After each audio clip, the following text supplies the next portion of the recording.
Hello everyone, welcome back to the new video of AP Knowledge Point. What if the biggest problem facing the world today isn't a lack of money, resources, or technology?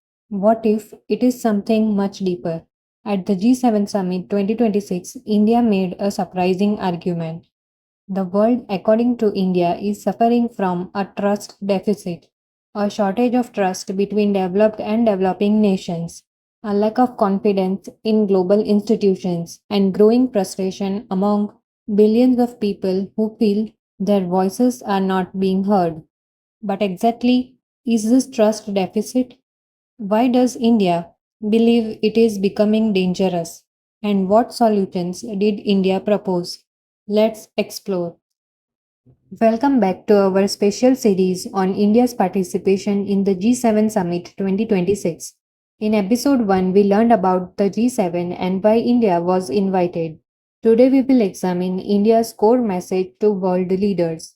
By the end of this video, you will understand what the Global South means, why India spoke about a trust deficit, how India wants to reform global governance, why this message matters for the future of international relations. So let's begin. What is the Global South? The term Global South is frequently used in international diplomacy, but what does it actually mean? The Global South broadly refers to the developing and emerging economies across Asia, Africa, Latin America, the Caribbean, and many Pacific island nations. These countries are home to most of the world's population, yet many of them believe they are underrepresented in global institutions. For decades, important decisions affecting trade, finance, climate policy, and technology have been dominated by developed nations. As a result, many developing countries feel that their concerns receive insufficient attention.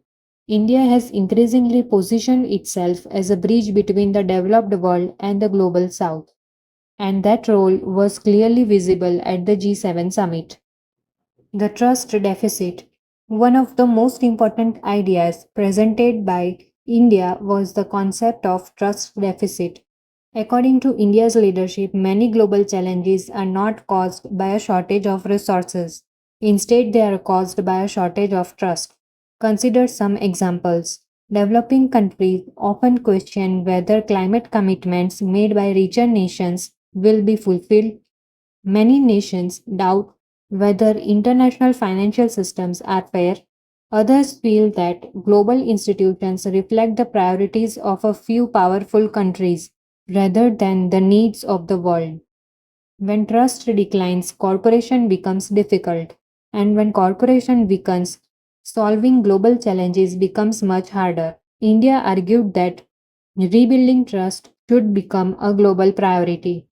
Why the old development model is being challenged.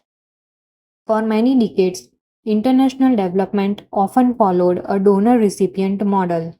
In simple terms, one country gives the aid, another country receives aid. While this approach has supported many development projects, critics argue that it can sometimes become dependency. India proposed a different approach. Instead of donor and recipient, India emphasized partnership. Instead of dependency, ownership.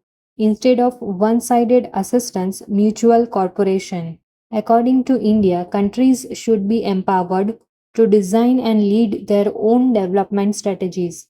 This idea resonated with many nations that seek greater control over their economic future. Let me ask you a question. Do you think international organizations give enough representation to developing countries? Comment your answers as yes or no in the comment section.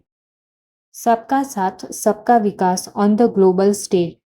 India also highlighted a development philosophy that has become central to its governance approach. Sabka Saath, Sabka Vikas, Sabka Vishwas, Sabka Prayas.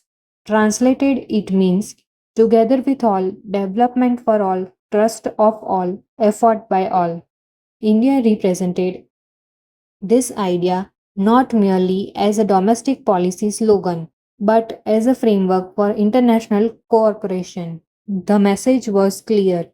Global progress should not benefit only a few nations. It should be inclusive, and every country should have a voice in shaping that progress. India's growing role as a global bridge. One reason India's message attracted attention is its unique position in world affairs. India maintains relationships with developed economies. It engages actively with developing nations. It participates in the platforms such as the G20, BRICS, Quad, SCO, and the United Nations. Because of this, India often serves as a bridge between different groups of countries. At the G7 summit, India used this position to advocate dialogue, cooperation, and inclusivity. Its message was not about choosing sides, it was about building partnerships. Why this matters for the future? The importance of this discussion extends beyond diplomacy.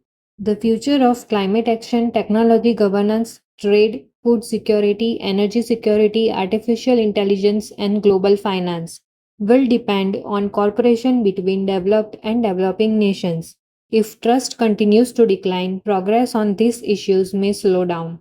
If trust improves, international cooperation could become more effective. India's message at the G7 summit was therefore not just about today's challenges, it was about creating a more balanced global system for the future. At the G7 Summit 2026, India delivered a simple but powerful message. The world does not merely need more resources, it needs more trust. India called for a shift from aid to partnership, from dependency to empowerment, from exclusion to inclusion. Whether the world adopts this vision remains to be seen. But one thing is certain, India is increasingly shaping global conversations rather than simply participating in them. In episode 3, we will explore the three major proposals India unveiled at the G7 summit: the Impact Connectivity Initiative, the Global Skills Partnership, and the Manav Vision for Artificial Intelligence. These proposals could influence development, migration, and technology policies around the world, so don't miss it. If you like this video, like it, share it, and comment below. Don't forget to subscribe the channel, and to get notified for the new videos, press the bell icon.